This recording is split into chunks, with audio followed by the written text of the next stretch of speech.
ये ग्रोवर साहब, क्या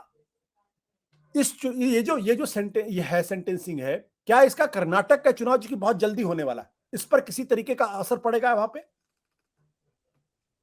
आशुतोष, जैसा मैंने पहले भी कहा था कि this is a series of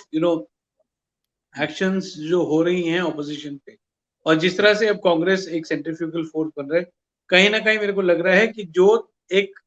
projection Rahul Gandhi की इस समय हो रही है, बिकॉज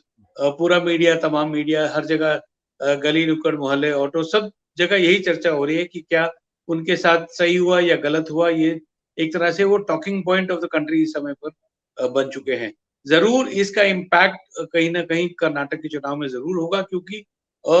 शुरू से हम ये कहते आ रहे हैं और ये बात साफ तौर से दिख रही है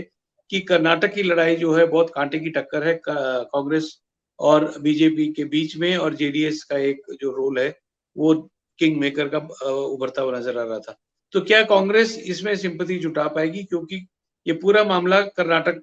में ही हुआ था, कोलार जिले में, जहां पे कि राहुल गांधी ने चुनाव प्रचार के दौरान कहा था। लेकिन ये अगले कुछ दिनों में जिस तरह से ये लीगली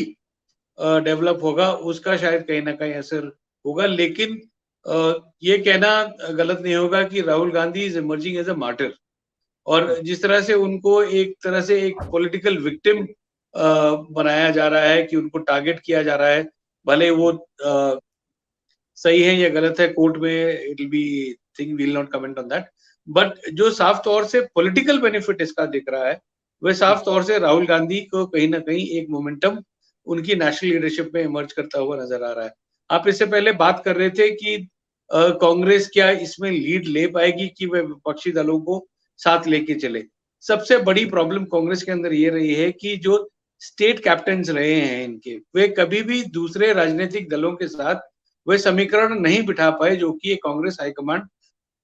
के साथ उन नेताओं का होता है। हमने पास्ट में भी देखा है कि भले ही देवगौड़ा के संबंध सोनिया गांधी जी के साथ अच्छे रहे हो, लेकिन जब स्टेट लेवल पर सीट शेयरिंग की बात होती है या नेगोशिएशन या अलायंस की बात होती है, तो वो चीज नहीं आई। और तमिलनाडु में भी यही रहा है कि पहले भी स्टालिन और स्टेट कांग्रेस लीडर्स के बीच की लड़ाई। तो ये सब चीजें कहीं ना कहीं कांग्रेस का हाईकमांड, जो कि इंदिरा गांधी के टाइम पे स्ट्रांग होता था,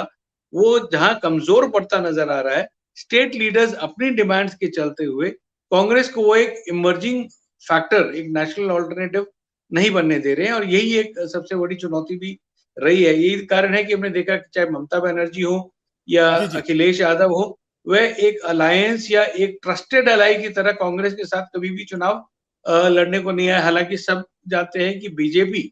उनका इस समय का फैक्टर है, लेकिन बीजेपी के खिलाफ वे एक दूसरे का हाथ, क्योंकि सीटों को लेन देन और political interest, personal political interest को आगे रखने के कारण कांग्रेस ये हर बार ये मौका जरूर चूक देती है। सत्य हिंदी का ऐप डाउनलोड करें गूगल प्ले स्टोर पर।